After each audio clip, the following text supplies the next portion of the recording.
భద్రాచలము పుణ్యక్షేత్రము అంతా రామమయం. భక్తుడు భద్రుని కొండగా మార్చి కొలువై ఉన్న స్థలం.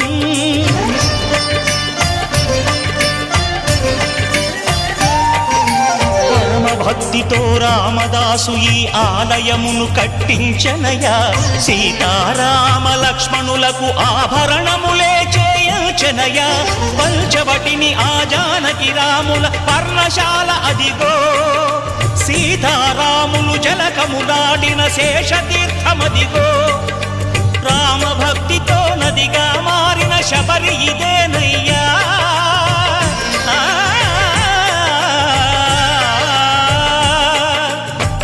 భక్తితో నదిగా మారిన శబరిదేనయ్యా. శ్రీరామ పాదములు నిత్యం కడిగే గోదావరి అయ్యా.